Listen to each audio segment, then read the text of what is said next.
What's going on, everyone? My name is Nicholas Merton here at Dash, and today is December 3rd of 2021. Well, folks, I hope you're having a fantastic day wherever you are. And in today's video, I want to go about trying to answer a question that I've been hearing from a lot of people in the crypto space as recent. Is now the time to start looking at alternative layer 1 blockchains like Solana or Avalanche? I want to spend some time to try to answer this question, and it's not so much a focus of fundamentals, right? All these chains have their benefits. They do have dramatic gas fee reductions comparative to Ethereum, at least in its current state. But I want to go ahead and talk solely about price here. I want to talk about whether or not now is the time generally to look at these plays, right? Now, again, if you're on a long-term horizon, and I want to make this very clear from the bat, if you're looking at like 5-10 years, then I would heavily say don't focus on price. Don't worry about getting in here or there. Average in over time, build an initial position, average in to whichever players you want. And I'd probably say have exposure to both if you're really, really thinking long-term, like, buy it and forget it, right?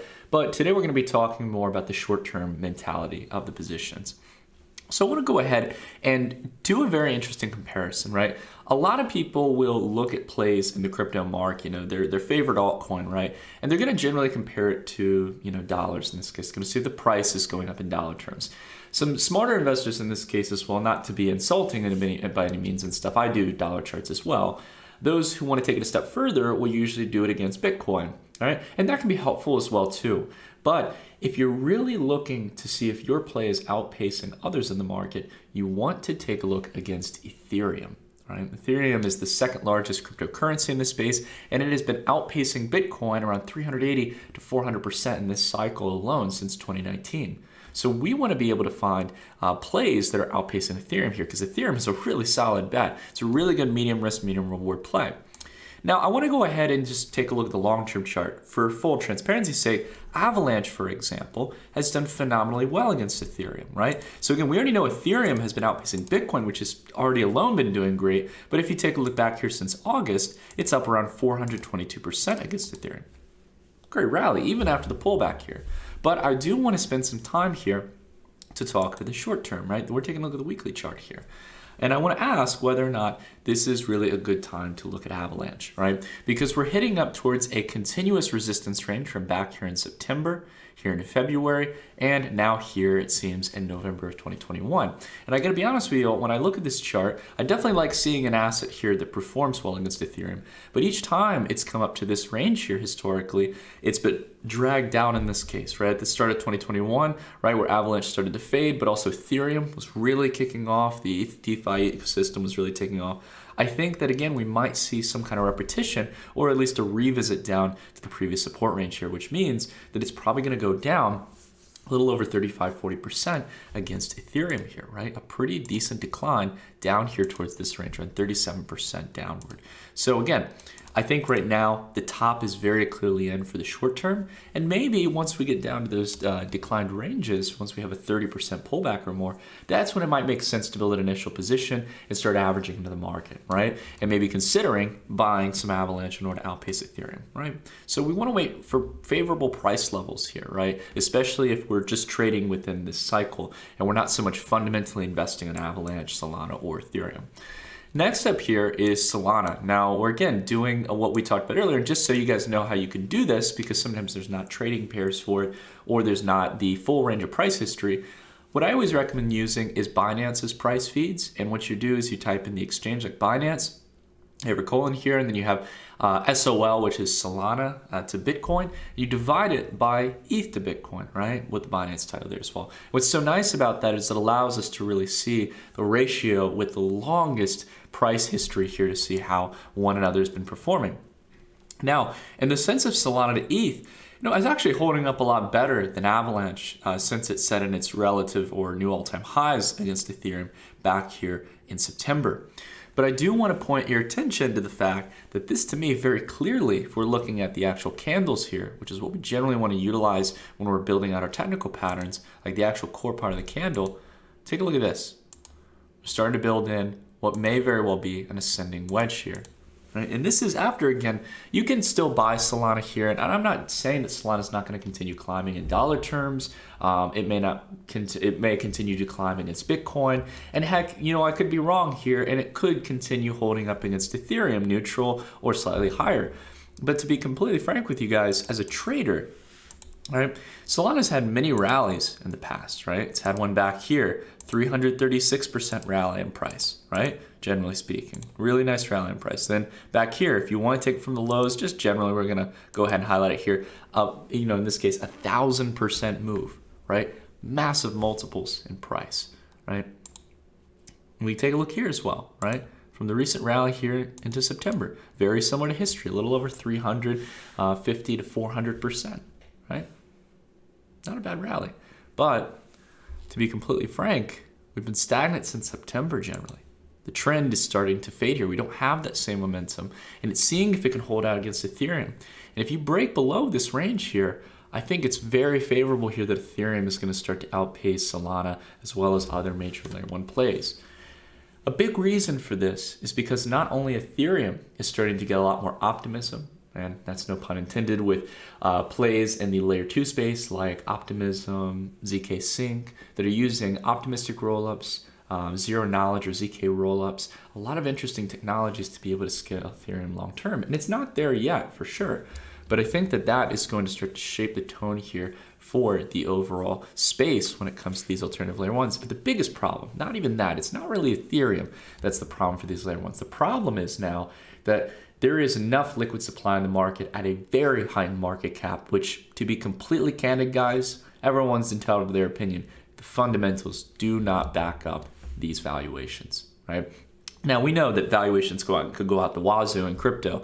I'm not here to say that you can't have crazy valuations. But again, to see Solana, for example, at a market cap like $70 billion, or Avalanche, I think it's around 30 billion last checked, or that was when they had the previous highs here at 24 billion. Again, I don't think we're at the point yet where we can really justify these valuations. Now, in time, as you build out the base here, more people are still building in the ecosystem, that would make more sense, right? And again, I don't want to be biased. I actually like all these alternative chains and stuff. Avalanche is really cool. It's EVM compatible, not to mention that it has a really interesting structure instead of utilizing blockchain technology. It's using directed acyclic graphs. I'm a big fan of projects. We used to talk about Nano back in the day and stuff that does the same thing in order to actually increase scalability and throughput. And I like anything like that. I love seeing new projects. But to be completely candid with you guys, I'm going to do my best to make sure you don't FOMO in at the top and that you get things in at a discount opportunity. There's probably some great opportunities for Avalanche and Solana later down the line. But what I'd rather point your attention towards, and I have my focus on, and I can tell you guys, I'm putting my money where my mouth is on this. I could go out and buy Avalanche and Solana if I want. What I think is most important to focus on are emerging layer 1 protocols that have yet to have this multi-billion-dollar rally, this multiples upon multiples of gains in valuation within the past year or so. Right? So what are some of those plays we could take a look at here?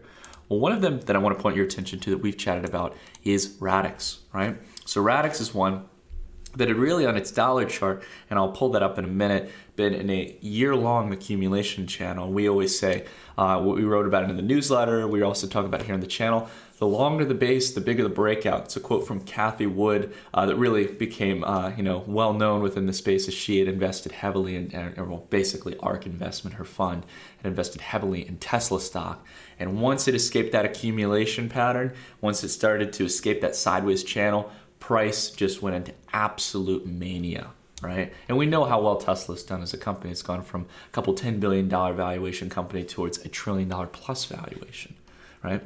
So that was what happened here for Radix. And since then, it not only had a significant breakout, its biggest rally yet, with record levels of volume, but it's been holding the vast majority of its range here. This is what would generally be known as a bull flag. Major breakout rally, holding up high, and what's even better than that is that we're generally holding around this previous range back here in the past, which served as resistance. We're now making that support, and we're setting up the foundation to be able to start moving higher.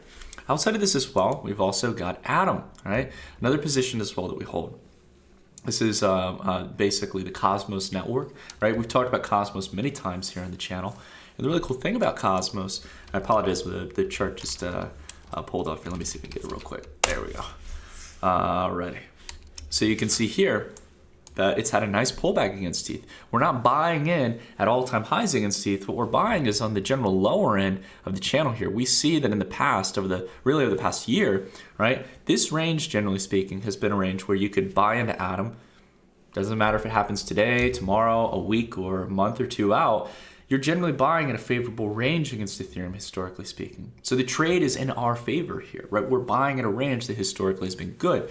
And we can see here, what's even more important is that buyers are coming in, and quite significantly, a good amount of buying here, right? They're coming in at the previous support range back here before the last rally, right? So it's a showcase here that it may not want to go all the way down. The buyers are paying a premium. They are watching for this pullback. They're watching these ratios, and they're looking to make the next major trade here. And if you can tell, I would take the date and price range tool, take it from here all the way up to here. You got 120% rally against Ethereum. Considering what we're expecting on Ethereum's price, that's a phenomenal amount of price gains. It's more than doubling our Ethereum, right? So again, something to consider as you're going about building your positions in the market, right? And I think fundamentally, both of these chains, they're in a different state than what we've seen with, for example, Solana or Avalanche, right? They've seen a lot of their growth multiples already in this cycle.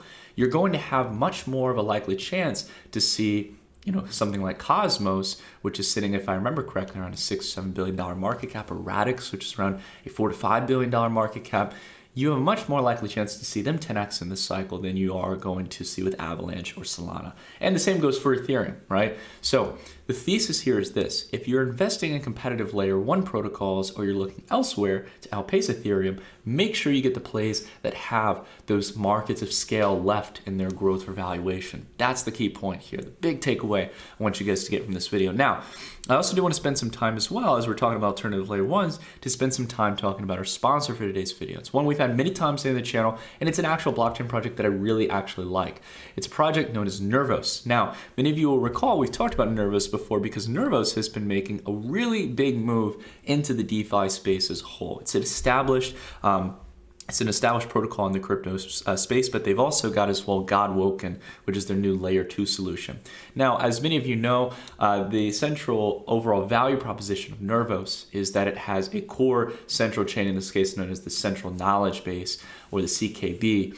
And what's great about it is it's heavily focused on interoperability, being able to build composability between various different blockchains. Most importantly, with this launch of Godwoken, it's an EVM compatible layer 2 on top of the Nervos network that allows you to port over existing Ethereum applications and have dramatically lower fees, much higher throughput and scalability. So this is really awesome stuff. Again, I like seeing these alternative layer 1 ecosystems. And again, it starts to take away a lot of that, I guess per se, traffic or congestion on the Ethereum layer 1 network. So again, with solutions like Godwoken, it's really setting the foundation for Nervos to be one of those other protocols that we should watch. They've got the Force Bridge, for example, which you can use here today to actually migrate liquidity, right? Bridge it over from Ethereum over to Nervos and start utilizing some of the major applications. And one of which is really exciting here, as Nervos is making this move into DeFi and has really launched Godwoken. One of the big things here is going to be Nervos' first actual automated market maker, Yokai Swap. So this is, again, similar to AMMs that we've seen in other networks, but this is going to be native to the overall Nervos network, and it's going to allow users to be able to engage in swaps in the network for extremely cheap network fees, right? Being able to have much higher throughput than you would on Ethereum's layer 1. So again, I recommend you guys take a look into some of the developments going on here for Nervos. They've been really in-depth and working in the entire space. Again, like Nervos has not been sleeping over the past year or so. They've been working, for example, with Cardano on a long-term partnership in many different capacities. There's a lot of exciting things to check out with Nervos. So if you guys are interested or keen to learn more about it, I've got a link down below in the description where you can dive into it. But again, there's a reason they're here on the channel time and time again. I think that they're one of the ones to watch, and definitely a really exciting play on a fundamental basis. But again, the key thesis here I want to emphasize is to focus on platform plays, right? We're talking about these layer 1s, layer 2s, ecosystems where dApps can be built and users can come with their liquidity and utilize these applications, right? To be a part of these ecosystems. And I have to be honest with you guys, outside of just investing in the broad narrative of DeFi, the metaverse, one of the big key areas that has one of the most proven track records of seeing buyers and excitement, as well as just being able to spot when there's valuable trends or opportunities, is looking at these platform plays. Like these platforms or layer ones or layer twos, they are some of the biggest gems in the market right now.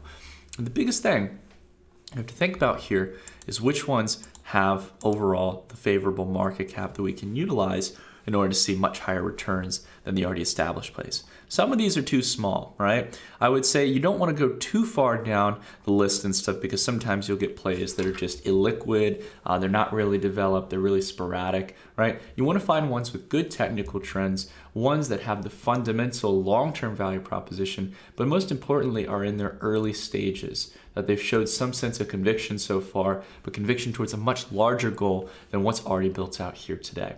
Right? I would say, in a sense, like finding the Cardanos or the Solanas or Avalanches in their early days, right? It paves the way for being able to make much greater returns in the market. Because if you can't find those plays, there's nothing to badger yourself with, right? There's nothing to be upset about. Ethereum still is a great play. And that's a big point I want to emphasize, that it's going to be difficult in this cycle to outpace Ethereum. It truly is. Ethereum, whether it has ups and downs and stuff, is still going to be one of the best performers in the market this year, as well as in 2020 and 2019. It's led the way for the altcoin cycle, and a lot of people didn't think it would make such a significant comeback. But again, time and time again, Ethereum is continuing to take up more and more market share. And whether or not we get the flippening against Bitcoin, I think that's a topic for another time.